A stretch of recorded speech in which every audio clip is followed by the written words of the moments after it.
Olá, meu amigo, minha amiga, sejam bem-vindos a mais um Portal do José.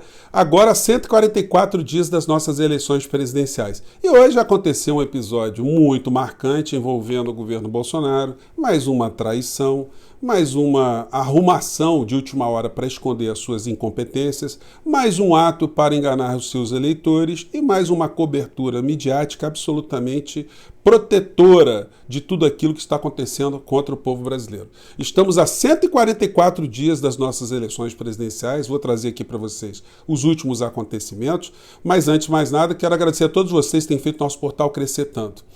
A cada dia que passa, mais pessoas se inscrevem aqui. Você vai ser uma pessoa muito importante na medida que o nosso portal ele funciona como um espaço para conectar pessoas como você, que conversa com seus parentes, conversa com seus amigos, as pessoas no trabalho e com desconhecidos. Você que fica tentando abrir os olhos, as cabeças das pessoas para aquilo que está acontecendo aqui no nosso país e encontra num portal como o nosso mais subsídios, né, para jogar algumas dúvidas, algumas questões para as pessoas, já que a grande mídia ela está totalmente a favor do que está acontecendo hoje contra o Brasil, na medida que eles protegem Bolsonaro e ocultam situações como as que eu vou revelar, vou falar com vocês no nosso encontro de agora. Antes de mais nada, se você está chegando agora ao nosso portal, se inscreva também, você é muito bem-vindo, faça parte das nossas discussões, venha também trazer mais argumentos nos seus comentários, mande suas críticas para cá, veja os comentários das outras pessoas que interagem com a gente aqui no nosso chat todos os dias, enfim, dê o seu joinha, compartilhe os nossos vídeos, enfim, é assim que a gente pode ajudar com que mentes sejam esclarecidas e mexer também com alguns corações, por mais complicadas que as coisas estejam nos dias de hoje, né? Pois bem, gente, o que está acontecendo no Brasil? Hoje, mais uma criatura preencheu o roteiro tradicional, né? Aqui atrás, o almirante, muitas pessoas até esquecem, né? Bento Albuquerque. Como é que é o roteiro? Bom, ele tomou um pé no traseiro no dia de hoje. E a gente vai ver a figura que está vindo substituí-lo, né? As pessoas fingem que acreditam em Bolsonaro, porque é um general de alta patente, né? Um almirante, um brigadeiro. Olhar para o Bolsonaro com a vida que ele tem e dizer assim, não, esse cara aí vai me liderar. Esse cara está falando coisas certas. Esse cara é um gênio. Esse é o estadista. Bom, já tem uma distorção muito grande aí, né? Mas as aproximações se dão, as figuras conseguem cargos dentro do governo federal e multiplicam os seus vencimentos. Começam a ganhar grana como nunca ganharam nas suas vidas. Começam a ter privilégios como nunca pensaram em ter. Nomear parentes, genros, filhos, de forma direta ou de forma indireta. Enfim, é um vidão num país repleto de problemas. Mas essas pessoas têm um prazo de validade. Na medida que elas cumprem algumas agendas a serviço do grande modelo neoliberal que esse governo está implementando, basta alguma ruga que as pessoas são expelidas. Mas já fizeram muitos contatos, né? Esses ministros que eram militares começaram a frequentar ambientes que eles nunca frequentaram na vida, pisar em tapetes que eles nunca pisaram, conversar com empresários, com setores muito poderosos economicamente, viajam para cima e para baixo, fazem muitos contatos. Esse pessoal de patriotismo não tem absolutamente nada, porque o que eles fazem é justamente atender o interesse internacional. E hoje, cumprindo esse roteiro, o ministro Bento Albuquerque, almirante, sofreu mais uma desmoralização e foi atirado pela janela. Mas não fiquem muito preocupados com ele não, que daqui a pouco ele vai estar numa posição aí muito melhor do que ele pensou na vida dele inteira, mas a gente vai ficar de olho no que acontece com essa gente quando esse governo de fato acabar. Quando de fato a gente tiver um procurador-geral da República que comece a examinar todos os crimes, todas as trapaças, todos os trambiques, os tráficos de influência que prejudicaram cada vez mais o interesse nacional e o povo brasileiro. E quem é que entrou no lugar do senhor Bento Albuquerque?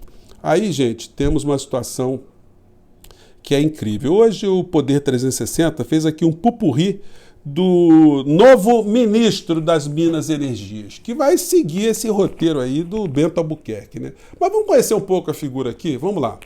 Saxida. Agora eu faço um alerta aqui.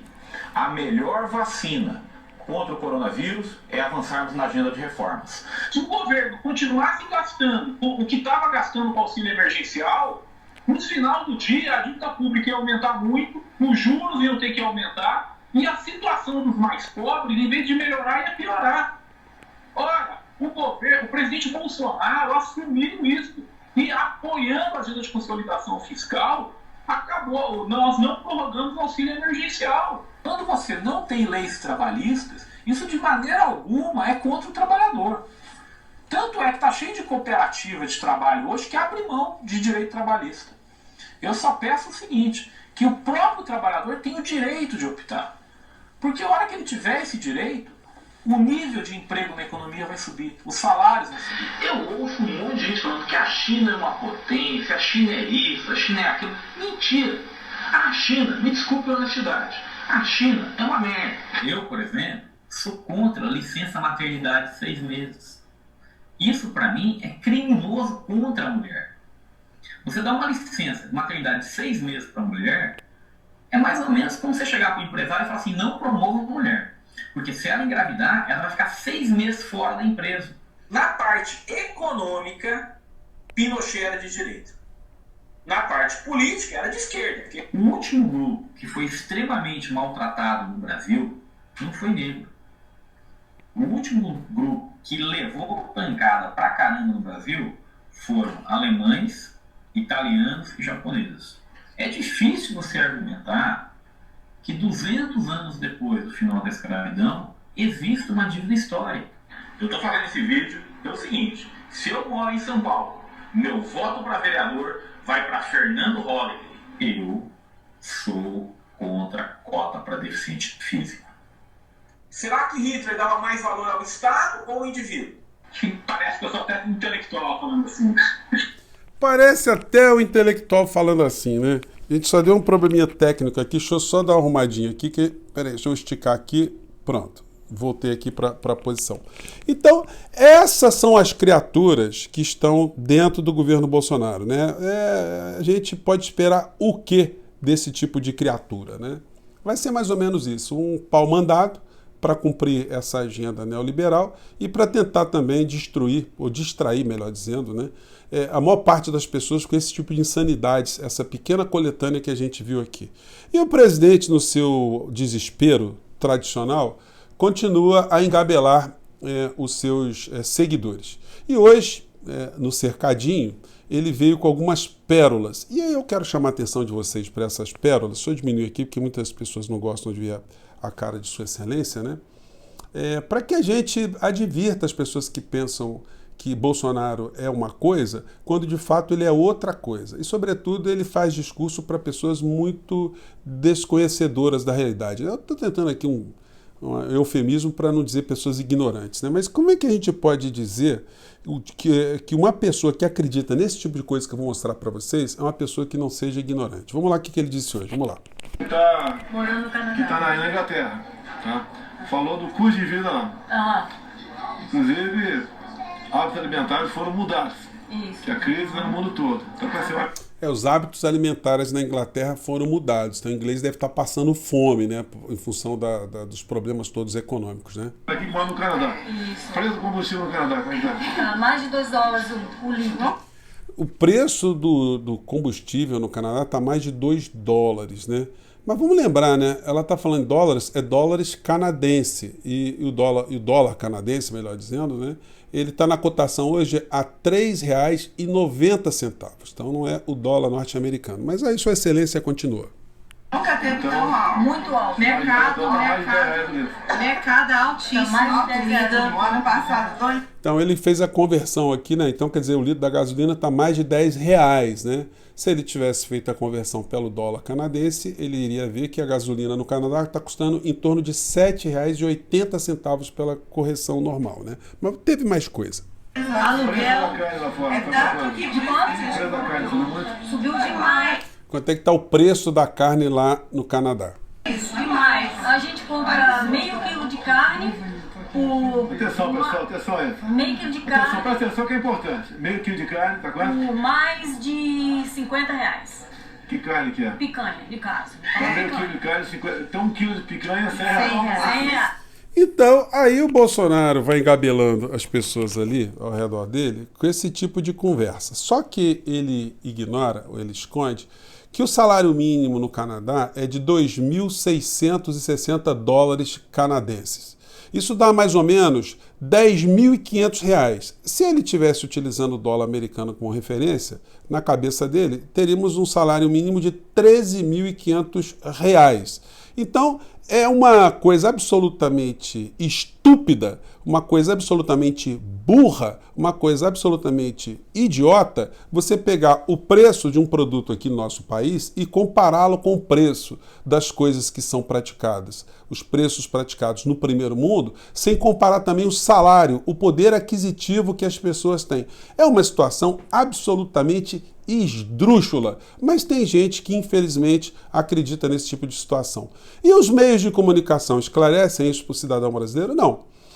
Ontem eu fiquei esperando o telejornal maior do nosso país, né, abordar a questão do diesel, que tem impacto em toda a cadeia produtiva aqui do nosso país, vai ter um impacto muito grande se eles iam falar com o caminhoneiro, com o economista, se eles iam falar com a dona de casa, se eles iam fazer algum tipo de matéria com o empreendedor, se iam falar de Paulo Guedes, iam falar de Bolsonaro, não.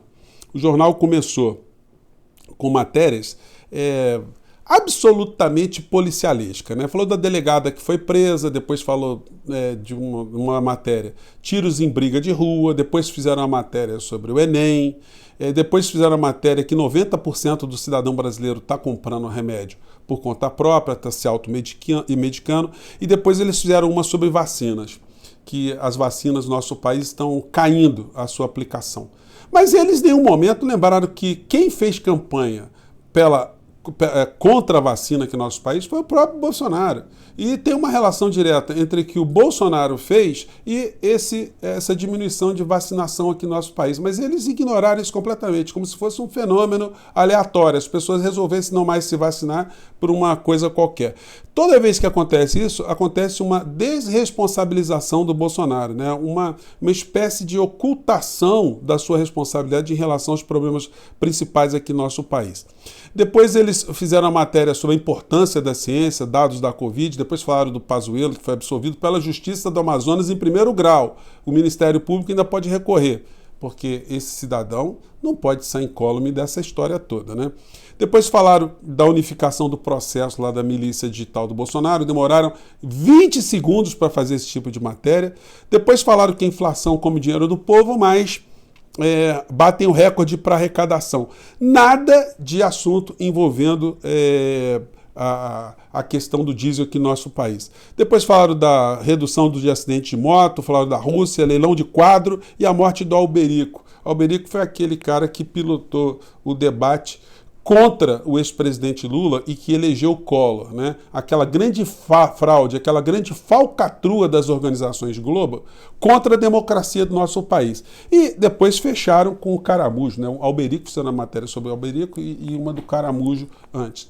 Isso tudo, gente, só revela aquilo que nós estamos vendo hoje. O engajamento da maior empresa de comunicação do nosso país, no sentido de proteger a figura presidencial, não enfraquecê-lo, para não enfraquecendo a figura do presidente da República, ele possa chegar ao segundo turno e, chegando ao segundo turno, o debate político fique bloqueado. O debate político no nosso país fique inviabilizado, causando, inclusive, grandes riscos para o próximo presidente diante de ser eleito sem muitas agendas absolutamente claras, clarificadas, porque ele poderá se tornar refém exatamente desse tipo de situação. É como se fosse uma armadilha. Vamos obstruir o debate e depois, se ele se eleger lá na frente, nós o transformaremos em refém, já que ele não terá algumas pautas extremamente explicitadas para a população brasileira. Gente, é um roteiro anunciado.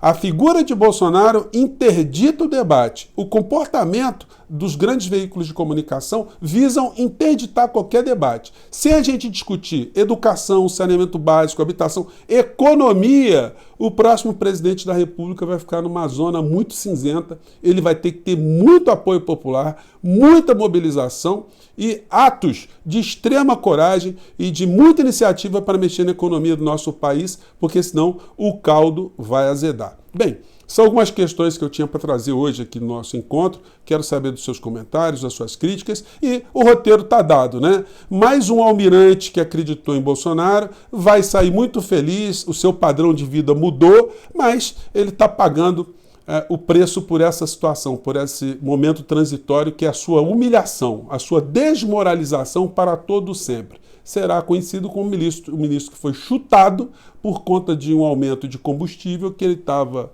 apoiando, porque ele estava defendendo os interesses transnacionais contra o Brasil, e o momento dele, depois de chupado como uma laranja, chegou ao fim, e mais um, daqui a pouco vai acontecer a mesma coisa nesse roteiro, né? Gente, eu fico por aqui, um grande abraço, amanhã 10h30 da manhã, nosso encontro aqui com Cristina Serra, tá bom? Um grande abraço, tchau!